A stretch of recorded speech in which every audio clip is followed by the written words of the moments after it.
Thanks for watching. Don't forget to like, comment, share and subscribe to Mufti Tariq Masood, famous scholar. تو میرا ایک دفعہ جب میں نے شادی کا ارادہ کیا تو جن سے ارادہ کیا ان کے 2 بچے بھی تھے, وہ بھی جہیز میں مل رہے تھے مجھے. میں ذہنی طور پر اس وقت اس کے لیے تیار نہیں تھا. اچھا, میرے اس طرح کے بیان سن کے نا, اب میں نے جب بیان کیا نا, میں نے بیچاری نابینا لڑکیوں کو پیغام بھیجا, لنگڑیوں کو اور لکوا کی مریضوں کو بھی پیغام بھیجا اس وقت. تو بھائی اس وقت بھیجا تھا, اب نہیں بھیج رہا.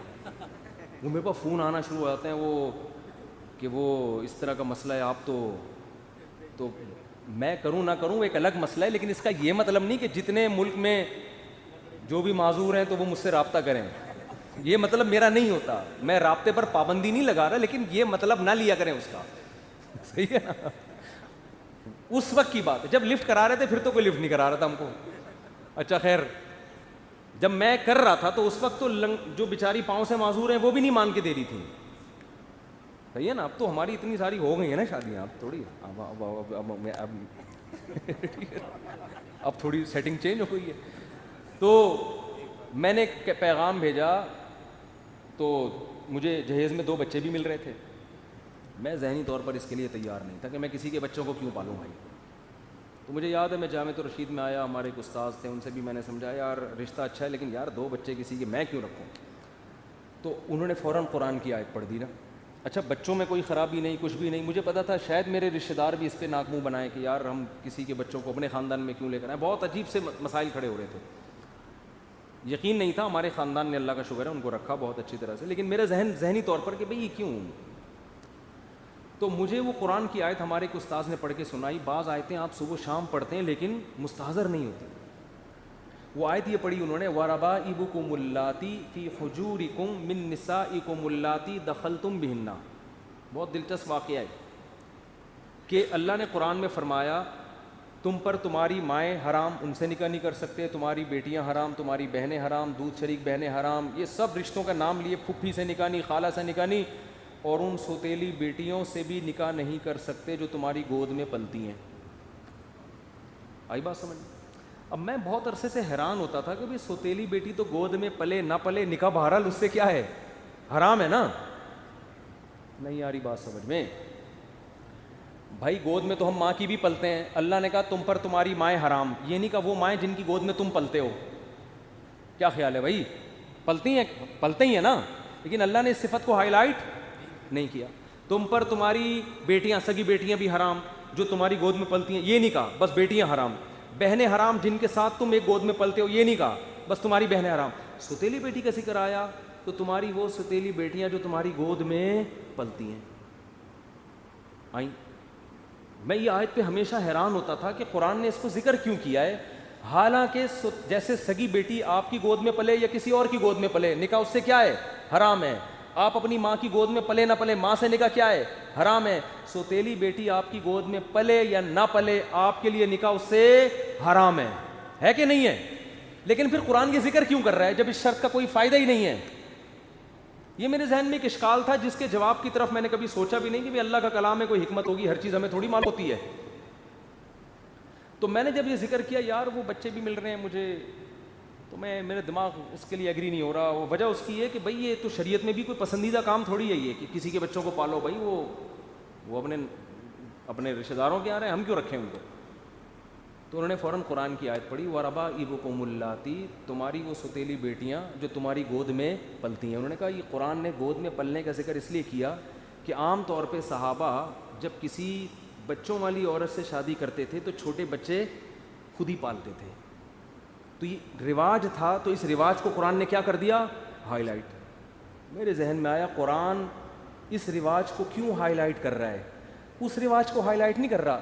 سگی ماؤں کی گود میں بھی تو پلتے تھے لوگ, سگی بیٹیوں کو بھی تو صحابہ گود میں پالتے تھے, ان کا ذکر نہیں کر رہا. اس صفت کو ہائی لائٹ اس لیے کر رہا ہے, اللہ کو پتا ہے کہ سگی بیٹیاں ہمیشہ گودوں میں ہی پلیں گی باپ کے, اور آپ ہمیشہ اپنی ماں کی گودوں میں پلو گے. ایک دور آنے والا ہے کہ سوتیلی بیٹی کو کوئی گود میں پالنے کے لیے تیار نہیں ہوگا. اس لیے اللہ نے اس صفت کو ہائی لائٹ کر دیا کہ تمہاری وہ سوتیلی بیٹیاں جو تمہاری گود میں پلیوں, میں نے کہا قرآن سے دلیل مل گئی, میرے الفاظ تھے, میں نے کہا کسی کا باپ مجھے اس نکاح سے روک کے دکھائے, ایسی کی تیسی.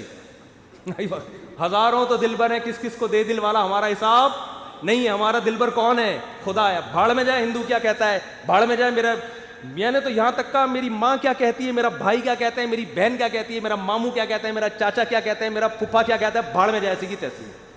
خدا کے آگے کسی کی نہیں چلے گی.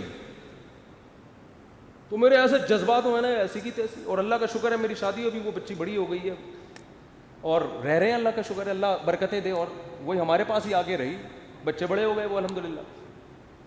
تو یہ 2008 یا 2009 کی بات ہے. میں اتنا نیک نہیں ہوں جتنا آپ مجھے سمجھنا ہوں, اور اتنے نیک, اللہ اتنا فری ہونے کی ضرورت نہیں ہے. انسان ہمیشہ اپنے اچھے کارنامے بیان کر رہا ہوتا ہے, اور جو الٹے الٹے کام کیے ہوتے ہیں اس کو تو میں یہ بھی نہیں کہہ رہا کہ میں نے الٹے الٹے کام کیے ہیں, اگر کیے بھی ہوں گے تو اللہ کو بتا کے معافی مانگوں, آپ کو کیوں بتاؤں گا میں. میرا مطلب زیادہ فری ہونے کی ضرورت نہیں ہے کہ آپ وہ جوش میں آ گئے, ارے مفتی صاحب. وہ بہت لوگ, بندے کو تباہ پبلک کرتی ہے.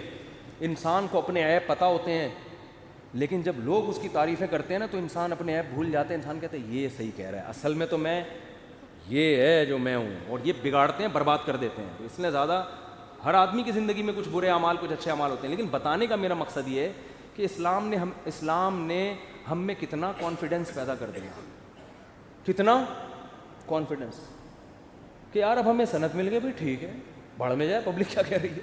ہاں آپ کے دوسرے مسائل ہوں تو ایک الگ بات ہے. اب یہ نہیں کہ ایک دم یہ شروع کر دیں, میرے سے مشورہ پہلے لے لیں. بعض دفعہ نہیں ایڈجسٹ ہو پاتی, بعض دفعہ نخرے ہوتے ہیں, بعض دفعہ اور لینے کے دینے بھی پڑ سکتے ہیں اس میں. وہ جیسے دوسری شادی کی اسلام نے ترغیب دی ہے, لیکن یہ تو نہیں کہ جہاں چاہوں اٹھا کے کر لو. تو آپ میں حوصلہ ہے نہیں ہے, پھر اس کے سائڈ افیکٹ برداشت کر سکتی, تو سب چیزیں دیکھنی پڑتی ہیں نا. تو میں یہ بتا رہا ہوں کہ اسلام آپ کی ٹینشن کو کیا کر دیتا ہے, ختم. تو بس اللہ کے لیے یار. تو اس نے اتنی, اس آیت نے مجھ میں کیا پیدا کر دیا, کانفیڈنس. میری اپنی بچی کی شادی میں نے بہت کم عمری میں کی ہے, بالغ ہوتے ہی رشتہ آ گیا تھا.